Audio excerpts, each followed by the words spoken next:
ইসলামের জীবনে আরো বৈশিষ্ট্য ছিল যে মানুষকে ক্ষমা করে দেওয়া, মানুষের জুলুম নির্যাতনকে নিজের ব্যক্তি জীবনে আল্লাহর জন্য সহ্য করে নেওয়া, এবং এর প্রতিদান আল্লাহ তাআলা আমাকে জান্নাতে দিবে। যে একটা মানুষ তার সঙ্গে কেউ ঝগড়া করতেছে,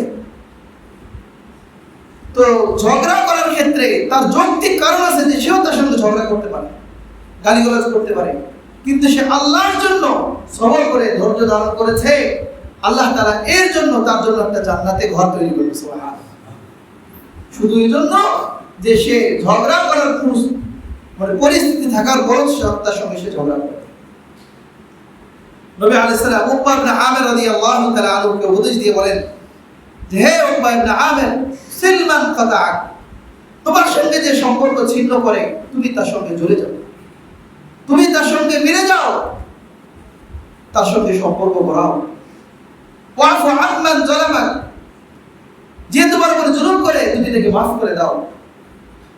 ওয়াহদি মান হারামাক, আর যে তোমাকে বঞ্চিত করে, যে তোমাকে কোনো কিছু কোনো সময় দেয় না, তুমি তাকে দাও। সে তোমাকে দেওয়ার না, তুমি তাকে দাও। তোমার প্রতিবেশীর অধিকার, তুমি তার হক আদায় করো। ওয়াফু আম্মান যালামাক, যে তোমার জুলুম করে তুমি তাকে মাফ করে দাও। অন্য রিওয়ায়াতে এসেছে ওয়াহসিন ইলা মান আসা ইলাইক, যে তোমাকে কষ্ট দেয় তুমি তার উপরে অনুগ্রহ করো। যে এই সিফাতগুলো আসার জন্য কি পরিমাণ উদার মন মানুষের জন্য,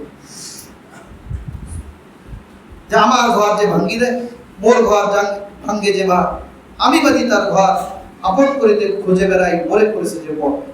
তো যারা বলেছে যে এই কথাগুলোর মর্ম বাস্তব রূপ, বাস্তব দৃষ্টান্ত হলো মুহাম্মদুর রাসূলুল্লাহ সাল্লাল্লাহু আলাইহি ওয়াসাল্লাম।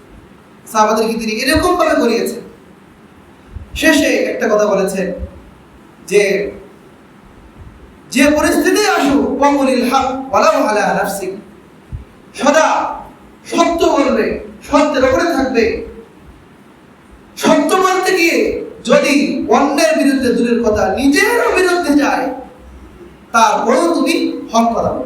ওয়াকুলিল হক ওয়ালাউ আলা নাফসিক, যদি ওই কথা তোমার নিজের বিরুদ্ধে যায় তারপরেও তুমি সদা হক কথা বলবে, হকের উপরে চলবে।